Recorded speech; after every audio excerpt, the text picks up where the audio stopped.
Melanjutkan dari cerita sebelumnya.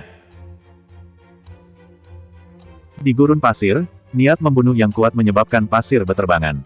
Bunuh. Di bawah perintah pecinta pedang, para anggotanya yang bersembunyi di dalam kegelapan segera bergegas dan mulai bertarung dengan para pasukan kavaleri itu. Simon sangat ketakutan.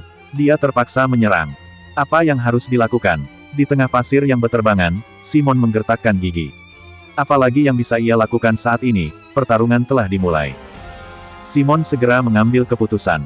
Oleh karena Aaron pasti akan meninggal dan kediaman Ness ditakdirkan untuk menyinggung kediaman keluarga Qin dan Pangeran, maka Aaron akan dibunuh. Setidaknya, Perdana Menteri akan melindungi kediaman Ness. Potong kepala Aaron. Di bawah perintah Simon, pasukan kavaleri kediaman Ness yang sesungguhnya segera bergabung dalam pertarungan itu. Sungguh berani. Pecinta pedang berteriak marah dan mengejutkan Simon. Simon segera memerintah, hindari Pangeran. Jangan melukai Pangeran sama sekali. Baik. 80-an pasukan kavaleri yang asli dan yang palsu segera bertarung dengan sengit. Pengikut pecinta pedang merupakan murid yang diterima pecinta pedang. Mereka tidak hanya memiliki pemahaman yang dalam tentang ilmu teori pedang, tetapi juga memiliki daya tempur yang kuat. Mereka tidak kalah pada saat bertarung dengan pasukan kavaleri. Pertarungan kacau yang tidak pernah terjadi sebelumnya itu mengejutkan budak Asia Tenggara, sehingga mereka segera bersembunyi di kedalaman desa. Puff! Pisau panjang dari pasukan kavaleri melintasi tenggorokan seseorang dan darah seketika memuncrat keluar dari lehernya. Seh! Pedang dari pengikutnya menusuk perut pasukan kavaleri. Pada saat dicabut, darah segar dan organ dalamnya tertarik keluar. Cairan darah menyebabkan permukaan pasir menjadi warna merah. Ada yang salah. Ada yang salah. Anggota Simon berjuang untuk melintasi area pertarungan kacau dan langsung membunuh Aaron. Namun, sekelompok pasukan kavaleri palsu itu terus menghalang mereka.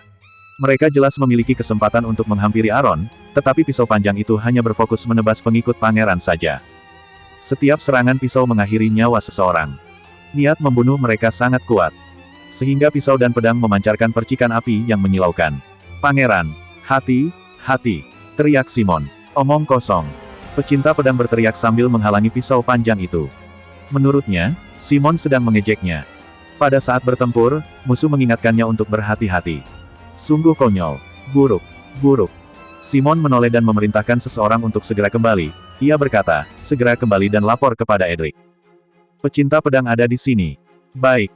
Seorang pasukan kavaleri dengan wajah yang berlumuran darah segera mengangguk. Ia pergi dengan membawa perintah tersebut.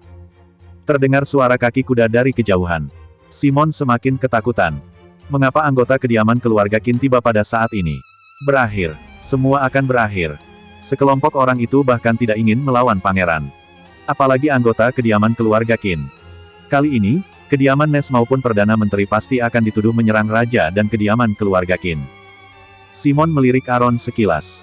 Ken melindungi Aaron dan berdiri di sampingnya, seolah-olah masalah tersebut tidak berkaitan dengan mereka. Menurutmu, siapa yang akan menang? Aaron sangat ingin memakan kuaci sambil menyaksikan pertarungan yang begitu menarik. Tuan, setidaknya Tuan berpura-pura takut. Ken menyadari tatapan Simon yang ketakutan dan kebingungan, lalu mengingatkan tuannya. Jika tidak, orang lain akan mengira masalah kali ini adalah ulah Tuan. Ken, apakah kamu tahu siapa yang mengutus pasukan kavaleri berikutnya? Bukankah itu anggota kediaman Ness? Aaron menggelengkan kepala, ia tersenyum dan berkata, anggota Kaisar. Ken terkejut, ia menggenggam pedangnya dengan erat tanpa disadari. Sejauh ini, Yang Mulia sangat mementingkan tuannya. Mengapa ia juga ingin membunuh tuannya? Kaisar tidak ingin membunuh Aaron, ia hanya ingin menimbulkan konflik antara tiga pecinta. Tiga pecinta tidak dapat dipisahkan dan memiliki hubungan yang sangat baik. Mereka selalu bertindak lebih dulu dan merebut orang berbakat dari ujian kekaisaran setiap tahun, sehingga menyebabkan kaisar tidak senang. Secara kebetulan, pecinta puisi berniat merebut Aaron, pecinta pedang juga berniat merebut Aaron. Bagaimana mungkin kaisar melewati kesempatan yang begitu sulit didapatkan? Sebelumnya, anggota kediaman Ness terus ragu-ragu dan beromong kosong. Kediaman Ness jelas tidak ingin benar-benar bertempur. Jika pasukan kavaleri palsu yang diutus kaisar tidak menimbulkan masalah, tentu saja konflik tidak akan muncul. Aaron bekerja sama dengan kaisar dalam rencana tindakan balasan tersebut. Jika tidak, ia tidak akan menerima tawaran pecinta pedang. Tuan tidak pernah bertemu dengan Yang Mulia, bagaimana Tuan bisa mengetahui maksudnya? Aaron menunjuk kepalanya dan Ken tampak seperti telah mengerti. Aaron tentu mengetahui maksud Kaisar. Seorang Kaisar tidak akan melewati kesempatan apapun untuk memusnahkan musuh. Siapapun yang memanfaatkan keuntungan Kaisar akan menjadi musuhnya. Aaron yang sangat berbakat kini telah menjadi incaran. Dimanapun ia berada, selalu ada orang yang bersaing dengan Kaisar untuk mendapatkan orang berbakat. Orang yang muncul di sisi Aaron dan menyanjungnya, 95% adalah pengkhianat. Untuk memusnahkan pengkhianat, tidak perlu komunikasi, hanya perlu keselarasan dalam hati. Aaron telah berada di museum selama bertahun-tahun dan telah sepenuhnya memahami taktik Kaisar. Seperti yang diduga, Kaisar menimbulkan masalah untuk memulai rencana tindakan balasan tersebut. Tapi, aku tidak menyangka kakak iparku akan datang menyelamatkanku. Situasi ini. Malek datang dengan membawa anggota dan tangannya memegang sebilah pedang agung. Aaron segera melihatnya pada saat ia datang dan perasaan yang aneh muncul di hatinya. Itu adalah pedang bagus. Sayangnya, masalah yang ditimbulkan Kaisar hari ini sangat besar.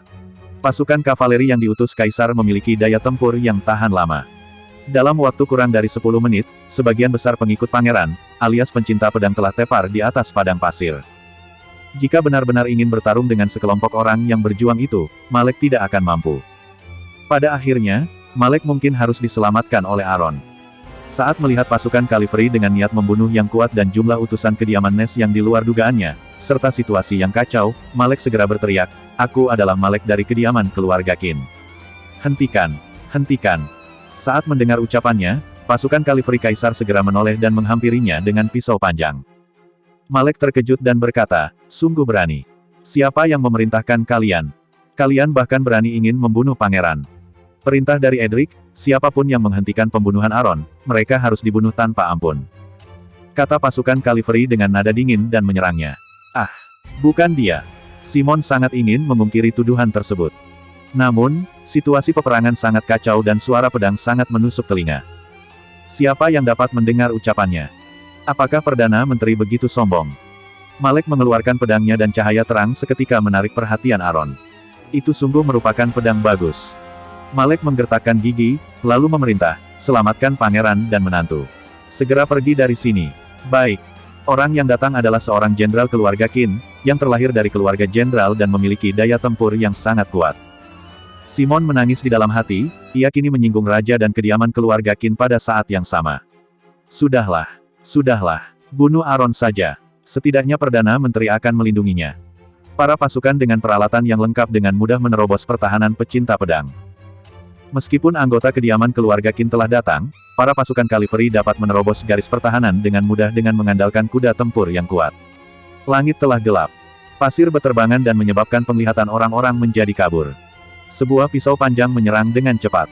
Tangan pecinta pedang yang memegang pedang seketika dipotong. Pecinta pedang berteriak kesakitan. "Apakah kalian gila?" teriak Malek dengan marah. Dia adalah pangeran. Paman yang mulia sekarang. Adik dari yang mulia terdahulu. Para pasukan Kalivery tidak merespon, keterampilan pedang mereka segera menghampiri kepala pecinta pedang. "Maju, Ken." Di bawah perintah Aaron, Ken menghalangi pisau panjang itu dengan pedangnya. Dia menarik pecinta pedang keluar dari pengepungan dan menariknya ke samping. Mereka sungguh sangat kejam.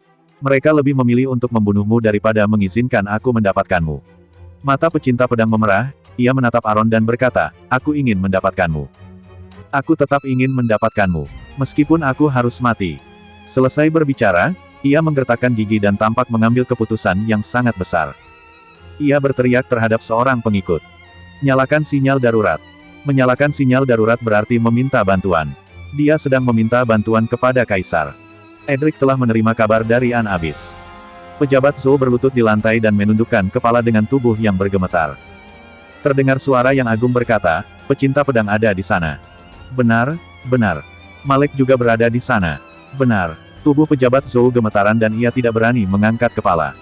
Sosok itu memejamkan mata, seolah-olah ingin menghilangkan segala amarahnya, namun sia-sia. Dia yang semakin marah dan memukul meja, lalu berkata, "Mengapa aku mendidik orang yang tidak berguna seperti kamu dan Ezobi? Seorang peringkat pertama bahkan mempermainkan kalian berulang kali. Aku ingin kamu membunuh Aaron secara diam-diam." Aaron adalah menantu kediaman keluarga Qin, aku tidak bisa membunuhnya secara diam-diam. Pejabat Zhou merasa sangat tidak adil. "Kamu." Perdana Menteri mengepalkan tangannya. Di paviliun kediaman keluarga Qin, Hira sedang mencicipi teh dengan beberapa wanita yang telah menikah, yang merupakan teman baiknya. Setelah Hira menikah dengan Aaron, dia selalu merasa marah, dan teman-temannya sering datang untuk menemaninya. Suami mereka semua berasal dari keluarga bangsawan dan memiliki banyak keterampilan. Beberapa dari suami mereka memiliki keluarga yang sangat baik, yaitu keluarga bangsawan sepanjang 3 generasi. Beberapa dari suami mereka sangat berhasil, yang telah memiliki jabatan resmi di istana pada usia muda. Hanya suami Hira yang tidak memiliki apapun. Hari ini, Malek membawa anggota untuk menyelamatkan Aaron.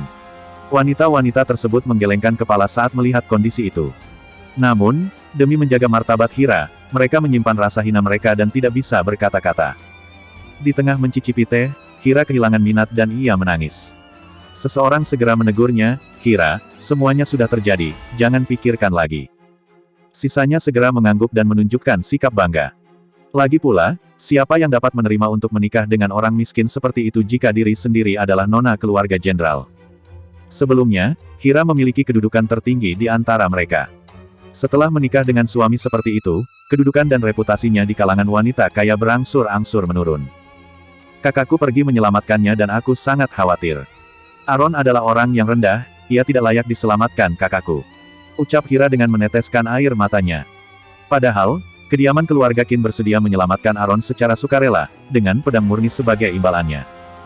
Namun, Hira sama sekali tidak mengungkit pedang murni, agar orang lain mengira bahwa kediaman keluarga Qin sangat lapang dada dan memperlakukan menantunya dengan sangat baik.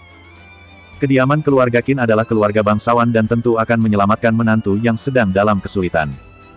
Jangan khawatir, Pangeran tertua Qin terkenal dengan seni bela dirinya, sehingga orang-orang menyebutnya sebagai harimau keluarga jenderal. Dia pasti akan kembali dengan selamat. Tentu saja. Hira mengangguk dengan bangga. Kakaknya sangat berprestasi pada usia muda, sehingga banyak wanita kota Amura yang mengaguminya, yang sangat membanggakan kediaman keluarga Qin. Namun, apa yang dilakukan Aaron sehingga pangeran tertua Qin harus menyelamatkannya? Para wanita itu kebingungan, Hira kemudian berkata dengan tidak sabar, dia membuat masalah di An-Abyss. Para wanita itu menarik napas yang dalam dan sulit mempercayai hal tersebut.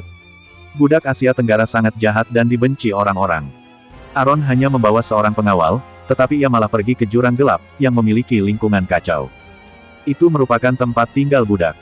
Dikatakan bahwa tempat tersebut bahkan tidak ada rumput yang tumbuh, sehingga para budak itu tidak memiliki makanan. Aaron dan Ken telah menjadi sosok yang dihina orang-orang. Sebagai menantu kediaman keluarga Qin, Aaron benar-benar menurunkan identitasnya sendiri karena bersama budak Asia Tenggara sepanjang hari. Saat ini, ia malah pergi ke An-Abyss. Dia sungguh tidak menghargai diri sendiri. Keterkejutan para wanita itu membuat wajah Hira tampak pucat. Memalukan. Sangat memalukan. Hira, jangan membiarkan dia terus seperti itu. Dia adalah menantu kediaman keluarga Qin, apa yang kamu takutkan padanya? Hira menghela napas, ia tentu ingin mendidiknya. Namun, ketika ia memanfaatkan Ibu Xiao untuk mengalahkan Aaron, Aaron membunuh pelayan kediaman keluarga Qin dan melemparkan anggota tubuh yang terpotong di depannya, yang menyebabkan ia ketakutan untuk waktu yang lama. Aaron juga membuat masalah di perjamuan makan dan memintanya untuk bertelanjang kaki. Hira tentu tidak akan menceritakan hal-hal memalukan ini pada teman-temannya.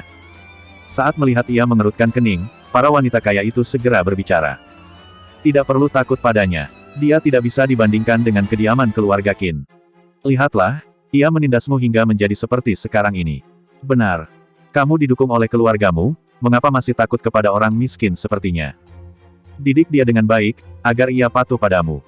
Lagi pula, kamu sudah menikah, jangan berpikir untuk bercerai, karena akan merusak reputasimu. Semakin mereka berbicara, Hira semakin merasa tidak adil.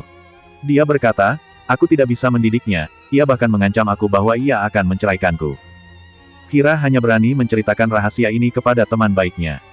Tak diduga, para wanita kaya itu terkejut, lalu tersenyum dengan menutup mulut, seolah-olah mendengar lelucon yang luar biasa. Dia hanya menakutimu.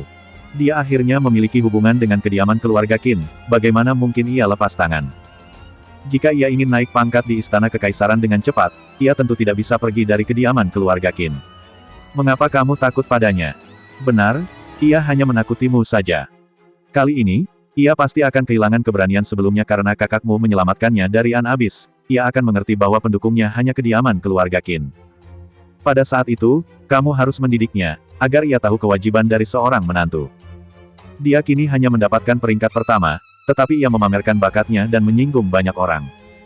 Tanpa dukungan kediaman keluarga Qin, ia tidak akan bisa bertahan hidup. Untuk apa kamu takut padanya? Baik, baik. Hira mengangguk dan semakin percaya diri. Benar, ia adalah nona kesayangan kediaman keluarga Qin, mengapa harus takut pada seorang menantu yang tinggal di rumah orang tua istri? Jika terjadi sesuatu pada Aaron, hanya kediaman keluarga Qin yang bisa membantunya. Aaron pasti menyesal telah memperlakukannya seperti itu. Aku mendengar bahwa Ganis segera keluar dari penjara. Beritahu Aaron untuk berhati-hati. Kekuasaan Nados sangat besar, ia bahkan bisa menyelesaikan masalah Ganis menghina yang mulia. Beritahu menantu keluarga Qin untuk jangan mengganggunya lagi. Oh, benarkah? Hati Hira tersentuh, ia diam-diam memegang sapu tangannya dan merasa senang. Ganis segera keluar dari penjara, ia sangat mengkhawatirkannya dalam beberapa hari ini. Demi menyembunyikan rasa senangnya, ekspresi Hira tidak berubah. Para wanita kaya itu lanjut mencicipi teh dan tampak sangat damai. Wanita-wanita itu tentu tidak memahami keanehan dan kekuatan besar yang belum terungkap di istana kekaisaran. Apa yang mereka lihat hanyalah permukaan saja. Namun, Hira sangat mudah dipengaruhi. Setelah ditegur oleh para wanita itu, ia memiliki niat untuk mendidik suaminya lagi. Pangeran tertua Qin yang dikatakan ingin pergi menyelamatkan menantu yang malang kini telah diserang hingga berbaring di pasir dan memuntahkan darah. Kejam, sungguh kejam. Pasukan kavaleri kediaman Nest tidak menunjukkan belas kasihan sama sekali. Kuda hitam mengangkat kepalanya setinggi mungkin dan melangkahi tubuh orang-orang yang telah meninggal, sehingga tulang-tulang jenazah tersebut patah. Pasukan kavaleri yang sangat bagus. Kuda tempur yang sangat bagus. Trik tempur yang sangat bagus. Kediaman Nest ternyata memiliki daya tempur yang begitu luar biasa. Pada saat ini, Malek telah jatuh dan duduk di lantai. Meskipun jenderal yang ia bawa kaya akan pengalaman, tetapi tidak mampu melawan sekelompok orang itu. Anggota pecinta pedang telah meninggal. Jenazah manusia dan kuda telah memenuhi lantai, yang menimbulkan bau yang sangat menyengat. Anggota kediaman keluarga Qin masih tersisa beberapa, sedangkan pasukan kavaleri yang agung hanya kehilangan sepertiga dari keseluruhan. Simon bergabung dengan mereka. Hak inisiatif tidak lagi berada di tangan kediaman Nest, sehingga mereka hanya bisa melakukan apa yang dilakukan para pasukan kavaleri itu. Simon hanya berharap mereka tidak membunuh Raja dan Malek. Namun, pecinta pedang berkata, jika ingin membunuh Aaron, bunuh aku lebih dulu. Pecinta pedang berkata demikian karena kebenciannya terhadap Perdana Menteri, tidak hanya untuk menyelamatkan Aaron. Malek memuntahkan darah dan darah melonjak di dadanya. Ini bukan daya tempur yang seharusnya dimiliki oleh kediaman Nest. Kuat. Sangat kuat. Hanya prajurit keluarga Qin yang sesungguhnya mampu menahan serangan dari mereka. Pecinta pedang belum mendapatkan pertolongan dari Kaisar meskipun telah menyalakan sinyal darurat. Pangeran tertua, menyerah saja. Seorang jenderal keluarga Qin menegurnya. Tidak masalah jika menantu meninggal, tetapi Malek tidak boleh meninggal. Menyerah saja. Malek telah berjanji pada Ibu Xiao bahwa ia akan membawa Aaron kembali. Dia telah mengambil pedang murni, bagaimana mungkin ia menyerah begitu saja? Meskipun ia bertahan hidup, bagaimana ia menghadapi orang-orang? Malek berteriak dan mulai menyerang. Pasukan kavaleri memukul lehernya dengan keras dengan menggunakan bagian punggung pisau. Rasa sakit yang luar biasa membuat Malek hampir pingsan. Pangeran. Jenderal keluarga Qin terkejut dan menatap pasukan kavaleri dengan kejam. Pasukan kavaleri meresponnya dengan tatapan dingin dan berkata, awas. Namun, Malek menggelengkan kepala dan berdiri di depan Aaron, ia tidak akan menyingkir. Pasukan kavaleri menggerakkan pisaunya dengan niat membunuh yang kuat. Saat melihat pangeran menderita, jenderal keluarga Qin sangat marah dan ingin bertarung nyawa. Aaron yang menyaksikan pertunjukan itu dalam keadaan selamat, ia menghentikan jenderal dan berkata, sudahlah, jangan bertarung jika tidak mampu. Menyerahlah ketika harus menyerah. Lindungi pangeranmu dengan baik, ia segera pingsan. Jenderal menatapnya dengan tatapan tidak percaya, apakah ia sedang menghina mereka? Ken, turunkan perintah. Aaron melihat jenderal itu dengan tatapan dingin. Sekelompok orang itu membual bahwa mereka berasal dari keluarga terkenal, mereka diajari oleh guru-guru terkenal dan memiliki keterampilan luar biasa. Namun, budak Asia Tenggara dapat membunuh para pasukan kavaleri itu meskipun tidak menunggangi kuda. Dupu, seorang penyair suci pernah mengatakan, kalahkan musuh dengan cara menangkap pemimpin mereka. Anggota pecinta pedang dan kediaman keluarga Qin terlalu percaya diri, tetapi keterampilan mereka tidak sebaik yang lain, sehingga hanya bisa bertarung dalam kekacauan. Pada saat mereka bertarung, Aaron tidak hanya berdiam diri, ia memberikan 10.000 tael untuk mengundang beberapa bandit budak Asia Tenggara.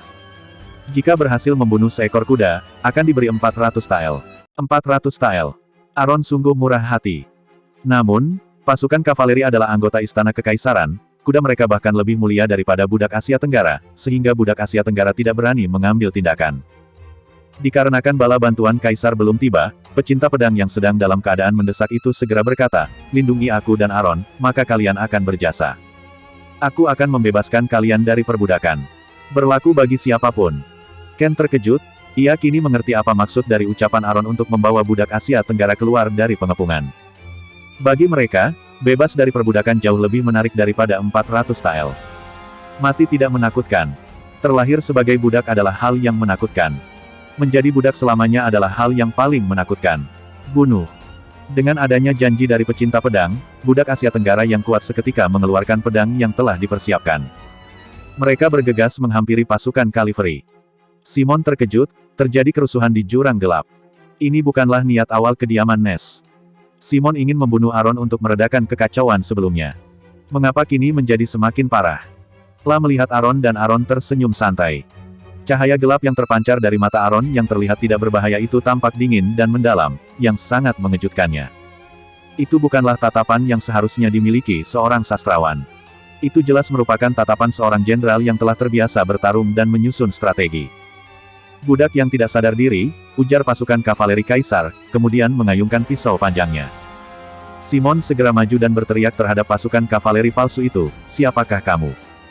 Apakah kamu ingin memusnahkan kediaman Ness? Jangan lakukan itu. Jangan lakukan itu. An-Abis tidak boleh mengalami kekacauan." Budak Asia Tenggara di An-Abis terdiri dari puluhan ribu orang. Budak yang ingin bebas dari perbudakan juga terdiri dari puluhan ribu orang. Sudah terlambat. Budak-budak Asia Tenggara itu berteriak marah dan menghampirinya dengan membawa pedang. Meskipun Simon tidak ingin bertarung, ia terpaksa untuk bertarung. Mereka bagaikan binatang haus darah, yang menyerang kuda pasukan kavaleri dengan pedang. Saat pisau panjang menusuk tubuh budak Asia Tenggara dan berhasil membunuh salah satu dari mereka, masih ada budak lain yang menyerang. Mereka menjadi gila, sehingga bergegas dan membunuh kuda tanpa henti.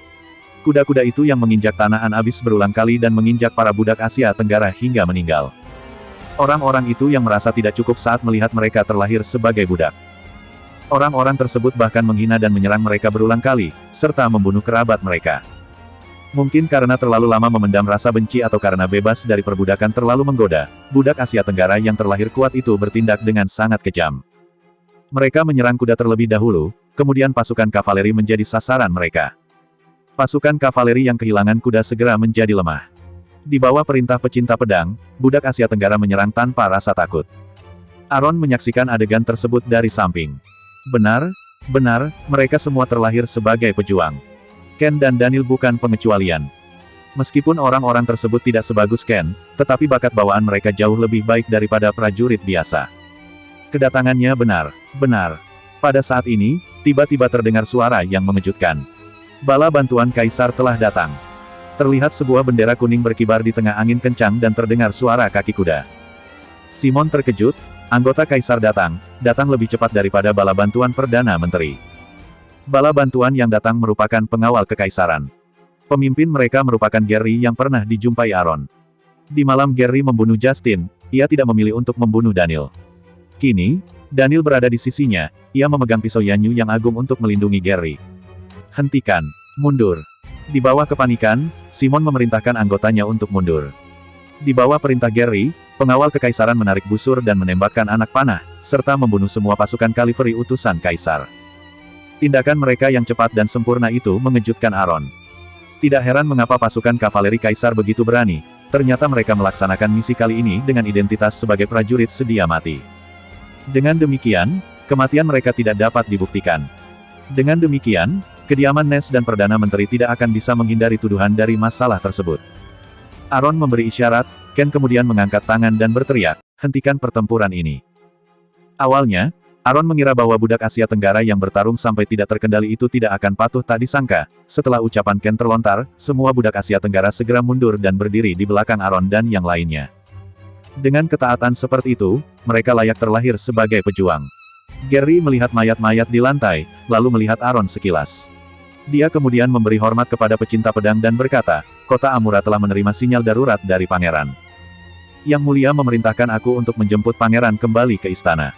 Kediaman Ness membunuh kerabat kaisar, beri hukuman atas kejahatannya. Pecinta pedang menutupi pergelangan tangannya yang patah, ia menatap Simon dengan tatapan kejam dan menggertakkan gigi. Sejak pasukan kavaleri mengayunkan pisau panjang padanya, ia telah memutuskan untuk mengakhiri hubungan dengan Perdana Menteri dan beralih mendukung kaisar. Dia tidak tahu bahwa sesungguhnya pasukan kavaleri yang memotong pergelangan tangannya adalah anggota kaisar. Itu adalah pelajaran yang diberi kaisar kepadanya, yang bisa dianggap sebagai pengorbanan yang harus diterima setelah berkhianat selama bertahun-tahun. Jangan khawatir, Pangeran. Yang Mulia telah membuat kesimpulan yang pasti. Ketika mendengar ucapan Gary, tubuh Simon gemetaran dan ia segera menjelaskan, Jenderal Zhong, para pasukan kavaleri ini bukan milik kediaman Ness. Masalah hari ini terjadi karena Aron membakar tempat kerja pejabat di An-Abyss. Kami tidak berniat membunuh Pangeran. Apakah ada bukti? Tanya Gary dengan nada dingin, yang terdengar seperti bagaimana Simon meminta bukti dari Aron sebelumnya. Penjelasan Simon sama sekali tidak penting. Hal terpenting adalah pecinta pedang telah kehilangan satu lengan. Hal terpenting adalah kediaman Ness ingin membunuh peringkat pertama saat ini. Simon dengan rambut berantakan itu terkejut, ia melemparkan pisau panjangnya dan berlutut di depan Gary bersama beberapa saudaranya yang tersisa. Dia berkata, hamba, dianiaya. Pangeran akan memberitahu Yang Mulia apakah kamu dianiaya atau tidak. Gary tampak acuh tak acuh, ia memerintahkan anggota untuk membawa pecinta pedang ke kereta kuda, lalu berkata terhadap Aron, Yang Mulia berkata bahwa Aron dan budak Asia Tenggara akan diberi hadiah karena telah melindungi pangeran. Adapun hadiahnya, Tuan Aron harus menunggu pengumuman untuk bertemu dengan Yang Mulia. Ucapan Kaisar membalikkan kenyataan, Aron yang bersalah menjadi sosok yang berjasa. Kediaman Ness yang datang untuk menegakkan hukum malah menjadi orang yang bersalah. Meskipun sedang dalam keadaan pingsan, Malek telah setengah sadar dan melihat Aron dengan tidak percaya. Baru pada saat inilah dia tahu, dukungan Aron bukanlah Paviliun Kunwu, pecinta pedang, maupun kediaman keluarga Qin. Melainkan Kaisar. Terima kasih, Yang Mulia. Aron memberi hormat dengan sangat tulus. Kuda Vergana ini untukmu, sebagai hadiah perkenalan. Pecinta pedang yang berwajah pucat itu melihat Aron dengan rasa sayang. Setelah berlindung pada Kaisar, ia tentu tidak boleh merebut orang berbakat lagi. Terima kasih, Pangeran. Aron memberi hormat dan melihat Gary pergi dengan membawa anggota kediaman Ness. Ini adalah pertama kalinya Aron melihat Kaisar menyusun strategi sendiri dan mencapai 3 target dalam satu tindakan, yaitu memisahkan 3 pecinta, menarik pecinta pedang, dan menimbulkan konflik antara 3 pecinta dengan Perdana Menteri. Metode yang kejam dan sempurna. Kedudukan 3 pecinta telah stabil selama puluhan tahun, namun kini mengalami keretakan yang sangat besar. Tuan, saat Ken berseru, Aron sadar kembali. Dia menatap para budak Asia Tenggara dengan tubuh yang berlumuran darah itu dan berkata, apakah kalian ingin pergi dari sini? Malek terkejut, ia tidak tahu apa yang ingin dilakukan Aron. Di tengah pasir yang berterbangan, wajah para pria gagah itu penuh dengan keganasan dan gairah setelah bertarung. Jika kalian bersedia, aku akan membebaskan kalian dari perbudakan. Berapa banyak di antara kami yang bisa dibebaskan dari perbudakan? Salah satu budak Asia dengan berani bertanya. Semuanya. Tatapan Aron tampak sangat tegas. Para budak Asia Tenggara itu menyeka darah di wajah mereka. Seorang pria gagah tidak percaya, karena pangeran sebelumnya pun tidak berani mengucapkan perkataan seperti itu. Dia berkata, apakah kamu tahu berapa banyak jumlah budak Asia Tenggara? Seberapa banyak pun jumlah kalian, apakah lebih banyak daripada orang berbakat di dinasti Naemu? Ken terkejut dan berkata, Tuan, maksudmu? Aron bermaksud untuk membantu Kaisar dalam memulihkan sistem pengawal. Hal ini merupakan hasil yang diinginkan Kaisar saat ini, juga merupakan hasil yang diinginkan Aron. Aron datang hari ini hanya untuk merekrut orang-orang yang ia inginkan. Sisanya akan menjadi pengawal dari orang berbakat miliknya. Malek terkejut, ia akhirnya mengetahui kesenjangan sebenarnya antara dirinya dengan Aron. Dia menyemburkan darah dan tak sadarkan diri. Namun, kita harus membuat kontrak antara kalian denganku. Jika kalian setuju, tidak ada An-Abyss di dunia ini lagi, ujar Aron. Aron menunjukkan tatapan cerah, ia mengetahui salah satu ciri khas dari orang zaman dahulu, yaitu berkomitmen dan tidak takut mati. Ciri khas tersebut mungkin lebih menonjol pada budak Asia Tenggara. Lanjutkan. Pemimpin mereka berbicara dengan serius. Tampaknya, ia memiliki kedudukan di An-Abyss. Pada saat ia berbicara, budak Asia Tenggara lainnya akan mendengarkannya dengan tenang. Jika aku bisa membebaskan kalian dari perbudakan, kalian harus membalas budi jika kelak keluarga Xiao membutuhkanmu. Aron menginginkan imbalan dari membantu orang lain. Dia tidak ingin menjadi orang suci. Ia tidak meminta orang lain membalas kebaikannya yang kecil dengan imbalan yang besar. Setidaknya, harus tahu bersyukur. Pria gagah itu berpikir sejenak, lalu mengangguk dan berkata, baik. Budak Asia Tenggara tidak takut kehilangan apapun, mereka hanya memiliki nyawa, sehingga tidak masalah bagi mereka untuk menyetujuinya. Selama bisa bebas dari perbudakan dan hidup layaknya manusia, mereka rela mati. Ayo, Ken. Aaron berbalik badan dan hendak pergi, pria gagah itu tercengang dan berkata, tunggu sebentar, Tuan Aaron. Apakah tidak perlu menandatangani kontrak di sebuah dokumen sebagai bukti? Setiap perjanjian yang dibuat harus ditulis di atas kertas dan dibubuhi dengan kep jari. Janji seorang pria sangat berharga. Selama kita sepakat secara lisan dan memiliki niat sesungguhnya, perjanjian kita tetap berlaku. Jika tidak memiliki niat, apakah menuliskan perjanjian di atas kertas berguna? Aaron tampak sangat tenang dan sangat mempercayai mereka. Budak Kunlun tidak pernah bertemu dengan sastrawan seperti itu. Semua sastrawan sebelumnya selalu memperlakukan mereka seperti binatang dan tidak menghargai mereka. Hanya Aaron yang menunjukkan tatapan cerah tanpa ada sedikit pun rasa jijik di matanya. Seolah-olah, mereka mempunyai derajat yang sama. Aaron menaiki kuda Vergana dan berkata dengan suara keras, Aaron telah sepakat dengan kalian semua. Jika aku membebaskan kalian dari perbudakan, kalian harus membantuku jika kelak keluarga Xiao menghadapi masalah. Apakah kalian bersedia bersumpah untuk menepati janji ini? Angin kencang bertiup dan pasir beterbangan sehingga mengaburkan penglihatan. Suara budak Asia Tenggara bagaikan guntur, mereka menjawab dengan serentak, kami semua berjanji. Baik. Tunggu kabar baik dariku. Aaron sangat bersemangat, ia memberi hormat dan berkata, sampai jumpa. 3 hari kemudian, aku akan mengadakan perjamuan makan di gedung Mingyue. Jika ingin datang, datang saja. Dia adalah orang pertama yang memberi hormat kepada budak Asia Tenggara. Dia adalah sastrawan pertama yang menggunakan kata-kata rendah hati di depan mereka. Dia juga merupakan orang pertama yang mengundang budak Asia Tenggara untuk makan bersama. Mereka yang terkejut segera memandang Aaron dengan tatapan yang penuh dengan rasa hormat. Ken, aku ingin pergi ke kediaman keluarga Qin lebih dulu. Bawa kerabatmu untuk kembali ke keluarga Xiao. Tuan. Ken tercengang, Aaron memandangnya dan berkata, kelak, kerabatmu akan bergabung dengan keluarga Xiao. Air mata memenuhi mata Ken, Aaron tersenyum dan berkata, jangan lupa memilih karyawan untuk restoran dan rumah judi. Tempat ini adalah tempat Ken dibesarkan, ia tentu tahu akan segalanya, sehingga Aaron menyerahkan urusan memilih anggota kepada Ken. Hari ini, Aaron datang ke jurang gelap dengan tujuan memilih anggota. Tak disangka, Kaisar akan memanfaatkan kesempatan kali ini untuk menimbulkan masalah. Saat ini, ia perlu membawa Malek kembali ke kediaman keluarga Qin. Malek terluka parah pada bagian kepala dan pundak. Untungnya, luka tersebut tidak mengancam nyawa. Anggota yang dibawa Malek hanya tersisa 2 orang yang masih hidup, di antaranya ada yang patah tangan dan ada yang patah kaki. Kini, hanya Aaron yang bisa membawa Malek kembali. Setelah pingsan, Malek masih menggenggam erat pedang bagus itu. Meskipun pedang tersebut adalah pedang yang bagus, apakah perlu begitu menyayanginya? Aaron menggelengkan kepala, ia hanya bisa membiarkannya menggenggam pedang dengan erat. Di kota Amura, Aaron yang menunggangi kuda Vergana muncul di jalanan dan seketika menarik perhatian semua orang.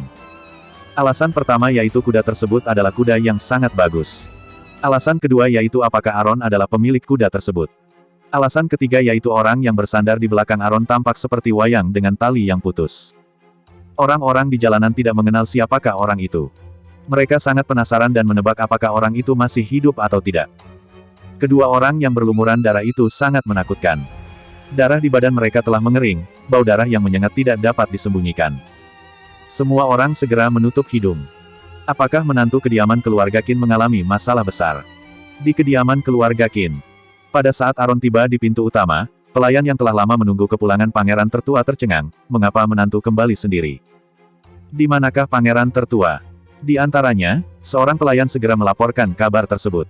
Buka pintu, ujar Aaron dengan nada dingin. Malek sedang dalam kondisi buruk, ia hanya bisa langsung mengantarnya ke dalam. Pelayan itu sama sekali tidak peduli dengan Aaron yang berlumuran darah, ia berkata, menantu, kuda sebaik apapun tidak boleh langsung memasuki kediaman keluarga Qin. Di depan pintu utama, semua orang harus turun dari kuda. Dia mengira bahwa Aaron sedang memamerkan betapa bagusnya kudanya di depan kediaman keluarga Qin. Ucapan dan sikapnya menunjukkan rasa hina terhadap Aaron. Rambut Malek berserakan dan tubuhnya penuh dengan noda darah, sehingga para pelayannya tidak mengenalnya dan bahkan tidak ingin melihatnya. Pada saat ini, anggota keluarga Qin yang mendengar kabar tersebut telah tiba. Kira sangat marah, tetapi ia tercengang pada saat melihat kuda Vergana. Aaron sungguh tidak cocok dengan kuda sebaik itu. Dia menunjukkan tatapan marah dan berkata, "Aaron, di mana kakakku?" Dalen dan Kaan melihat ke kiri dan ke kanan, mereka mengabaikan orang malang yang berada di belakang punggung Aaron, dan terus mencari keberadaan Malek. Tepat ketika Aaron yang berlumuran darah itu hendak berbicara, Kira mengira ia terluka parah dan berteriak dengan jijik, "Dasar pembuat onar. Kamu tidak bisa menyelesaikan masalah sendiri dan melibatkan kakakku. Apakah kamu ingin memusnahkan kediaman keluarga Qin? Lihatlah kondisimu saat ini, sungguh tidak berguna." Aaron mengerutkan kening, ia disalahkan. Namun, ia tidak peduli dengan ucapan wanita yang menyusahkan itu. "Anakku." Pada saat ini, Ibu Xiao yang berada di kediaman keluarga Qin untuk menunggu kabar segera bergegas datang. Ketika melihat tubuhnya yang berlumuran darah, ia segera menangis dan berkata, "Apakah kamu terluka?" Tidak heran mengapa Malek akan pergi ke An Abis untuk menyelamatkannya, ternyata karena ibunya datang ke kediaman keluarga Qin dan meminta bantuan mereka. Awalnya, Aaron masih mengira bahwa kediaman keluarga Qin cukup setia. Dengan kepribadian kediaman keluarga Qin, ibu pasti menukar sesuatu dengan mereka. Nyonya Besar Qin menunjukkan tatapan tajam dan berkata dengan nada dingin, "Di mana Malek?" "Ibu." Aaron mengabaikannya dan bertanya, "Apa yang kamu tukar dengan kediaman keluarga Qin?" Sesuatu yang dapat membuat Malek bersedia menolongnya pasti merupakan barang bagus. Malek tidak berhasil menyelamatkannya, Aaron malah harus membawanya kembali dan ia kecapean di sepanjang jalan.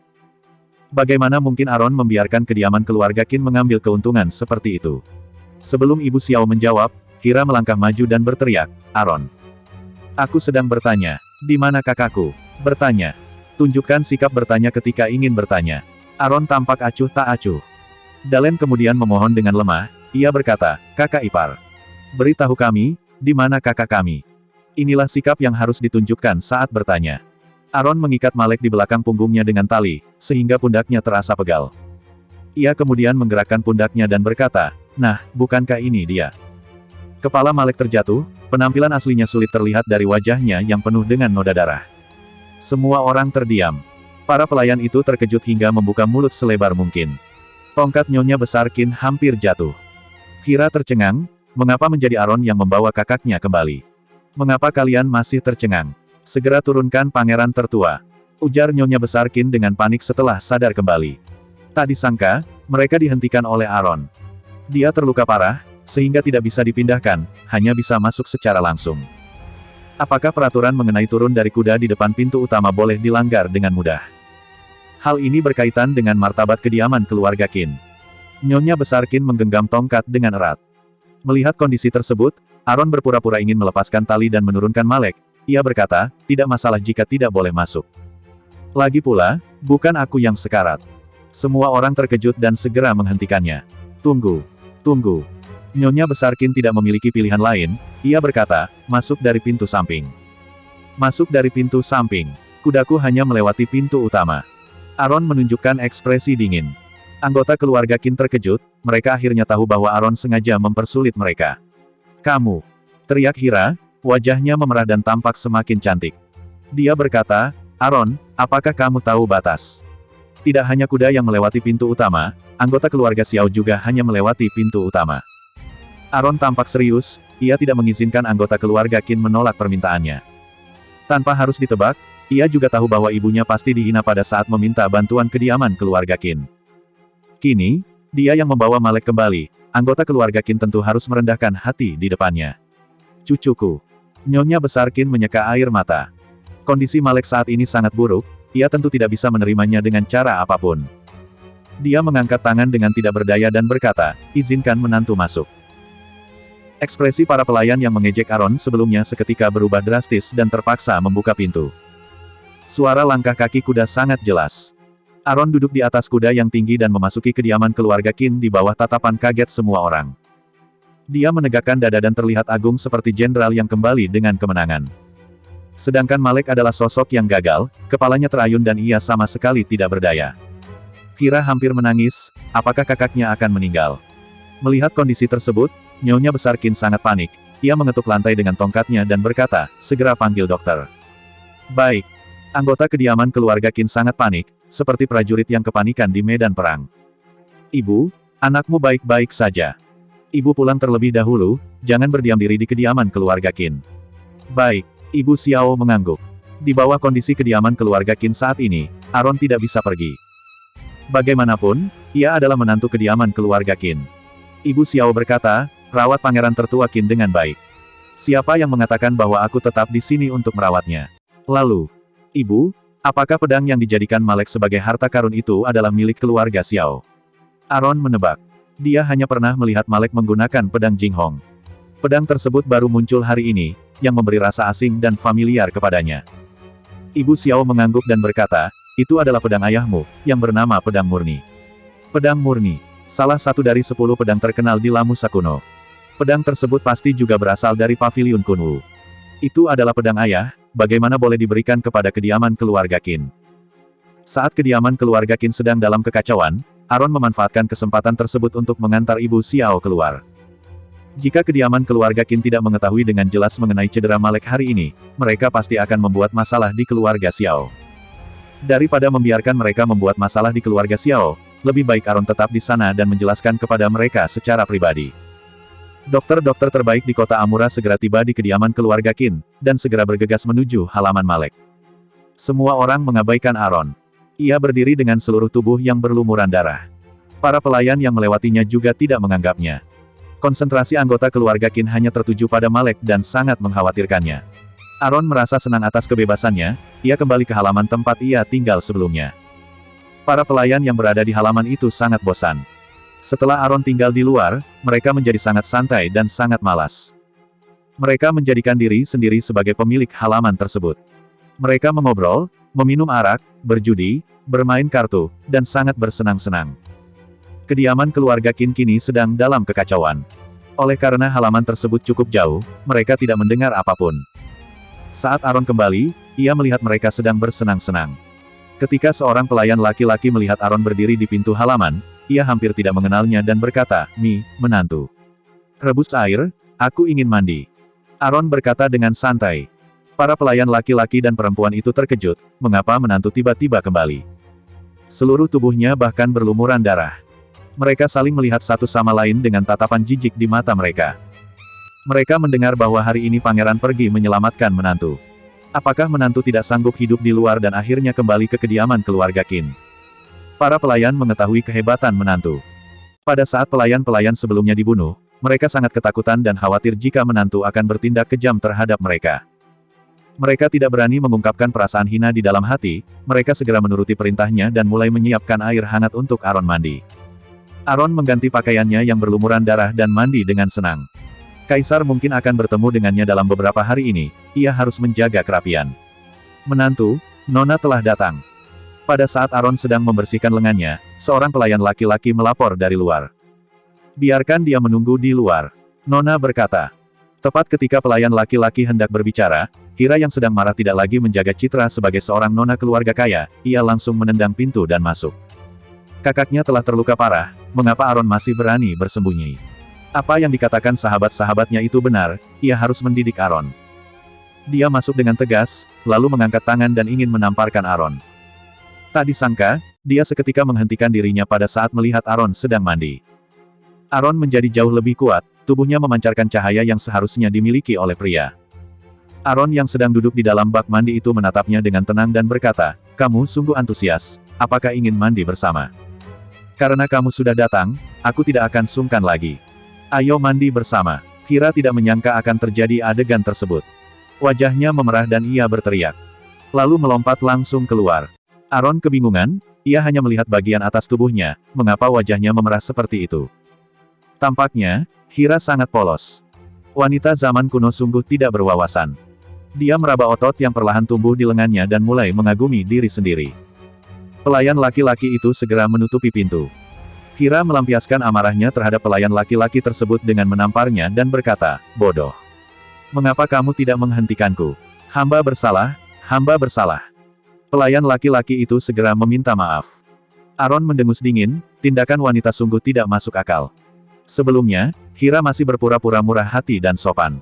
Namun, ia kini sangat sombong dan mendominasi. Tampaknya, ia benar-benar marah kepada Aaron dan tidak ingin berpura-pura di depannya lagi.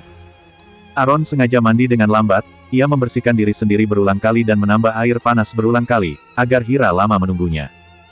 Ketika Aron selesai mandi dan keluar, mata Hira hampir menyemburkan api dan hendak melahapnya. Saat seorang wanita melihat pria dengan tatapan seperti itu, pria hanya akan menganggapnya imut. Saat melihat pipinya yang tembam, Aron ingin mengganggunya. Pipimu sangat tembam, jika tidak dilihat dengan cermat, kamu seperti seekor katak yang duduk di atas batu sambil bernyanyi. Para pelayan wanita itu menoleh dan tertawa secara diam-diam. Tindakan Aron mengganggu seorang wanita seperti itu jelas tidak disukai orang-orang. Hira sangat marah sehingga mengangkat tangannya dan berkata, "Aku akan memukulmu." Melihat kondisi tersebut, para pelayan itu keluar secara diam-diam, mereka hanya berharap menantu dapat melindungi diri sendiri. Hira tentu tidak berhasil menamparkan Aron. Aron memiliki postur tubuh yang tinggi dan gagah, ia dapat menghalangi Hira dengan mudah, sehingga Hira tidak dapat melepaskan tangannya. Hira sangat marah dan kesal, lalu berkata, "Aku tidak keberatan jika kamu mempermalukanku, apa yang bisa aku lakukan selain menahan diri? Tapi, mengapa kamu mencelakakan kakakku? Apakah kedua hal tersebut berkaitan?" Namun, meskipun Hira memiliki kepribadian manja dan sombong, ia tetap sangat perhatian kepada kerabatnya. Aron tersenyum dan berkata, "Ucapanmu salah, apakah aku mendapat keuntungan setelah mencelakakan kakakmu? Kakakku sedang berbaring di atas kasur dan dalam keadaan sekarat. Namun, kamu baik-baik saja. Apakah mungkin jika kamu tidak mencelakakannya?" Hira menggertakkan gigi, ia sangat berharap Aron yang dalam keadaan sekarat saat ini. Seluruh tubuhnya gemetaran, ia benar-benar takut kakaknya akan meninggal pada usia muda, takut kakaknya akan meninggal sebelum berkeluarga. Jika kakek dan orang tuanya kembali, bukankah mereka akan sangat sedih karena kehilangan anak? Bagaimana mungkin ia membiarkan mereka mengantar kakaknya ke tempat istirahat terakhir demi suaminya yang tidak berguna itu? Tubuhnya gemetaran, ia tidak lagi menunjukkan tatapan hina pada Aron, tetapi tatapan ketakutan. Ada juga saat di mana Nona Qin merasa sakit. Bagaimanapun, ia tetap merupakan wanita lemah. Jangan khawatir, Malek hanya pingsan saja, ia tidak akan meninggal. Selain itu, ia juga berjasa. Berjasa, kamu berbohong. Ucapan Hira saat ini mengejutkan Aron hingga tersenyum. Dia semakin marah dan berkata, "Jika kakakku meninggal, kamu harus dikuburkan bersama dengannya." Tangan yang ia angkat sebelumnya masih digenggam oleh Aron dan tidak bisa bergerak. Aron berkata dengan nada dingin, "Jadilah sosok bijaksana, kita masih bisa membicarakannya nanti. Siapa yang ingin berbicara denganmu?" Hira melepaskan tangannya. Masalah kali ini terlalu besar, sehingga melibatkan keluarganya. Dia benar-benar merasa takut dan sedih. Dia duduk terkulai di atas kursi, matanya memancarkan cahaya lembut yang sangat mempesona. Dia berkata, "Aron, ketidakbergunaanmu tidak menjadi masalah. Namun, apakah kamu tidak bisa bertindak layaknya manusia?